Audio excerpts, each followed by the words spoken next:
যে হিন্দু কেউ মারা গেলে আমরা ইন্না লিল্লাহি ওয়া ইন্না ইলাইহি রাজিউন বলবো কিনা।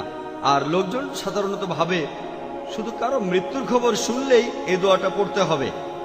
এটা কোরআনের একটি আয়াত। এটা বলা হয়নি যে শুধু মৃত্যুর খবর শুনলেই এই দোয়াটা পড়তে হবে। যদি আপনার মনে হয় যে কোনো কিছু সেটা ঠিক না, যেমন ধরেন কেউ পড়ে যাচ্ছে তখন বললেন ইন্না লিল্লাহি ওয়া ইন্না ইলাইহি রাজিউন, তার মানে এই না যে আমি ভাবছি সে মারা যাবে। কেউ হয়তো ভাববে যখন দোয়াটা পড়বেন, ও লোকটা তো পড়ে গেছে, এখনো মারা যায়নি। অনেক মুসলিমই মনে করেন দোয়াটা শুধু তখনই পড়বেন যখন কেউ মারা যায়। এটা একটা ভুল ধারণা। যে কোনো একটা ঘটনা ঘটলে, অপ্রীতিকর কিছু, তখন বলতে পারেন ইন্না লিল্লাহি ওয়া ইন্না ইলাইহি রাজিউন। এবারে প্রশ্নের উত্তর দেই, কোন অমুসলিম মারা গেলে আমরা এই দোয়াটা পড়তে পারবো কিনা।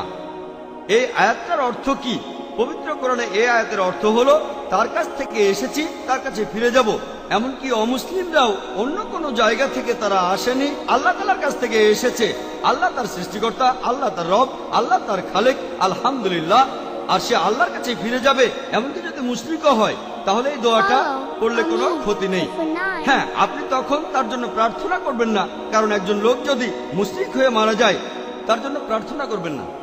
পবিত্র কোরআনের একটা আয়াত, কেউ মুশরিক হয়ে মারা গেলে সে মারা যাওয়ার পর বলতে পারবেন না ও আল্লাহ সুবহানাহু ওয়া তাআলা তাকে জান্নাতে পাঠিয়ে দিন, এই কথা বলতে পারবেন না। পবিত্র কোরআনে সূরা নিসার 48 নম্বর আয়াত এবং 116 নম্বর আয়াতে উল্লেখ করা হয়েছে, যদি কেউ মুশরিক অবস্থায় মারা যায়, কেউ যদি মুশরিক হয় আল্লাহ কখনোই শিরক করাকে ক্ষমা করবেন না। যদি মৃত্যুর আগে সেই মুশরিক অনুতপ্ত হয় আল্লাহ তাকে ক্ষমা করবেন। তবে কেউ যদি মুশরিক অবস্থায় মারা যায় কখনোই সে জান্নাতে যেতে পারবে না, তাই জান্নাতের জন্য দোয়া করতে পারবেন না। আপনি এই কথাটা বলতে পারেন যে আল্লাহর কাছ থেকে সে এসেছে, আল্লাহর কাছেই সে ফিরে গেল, এতে কোনো সমস্যা নেই। আশা করি উত্তরটা পেয়েছেন।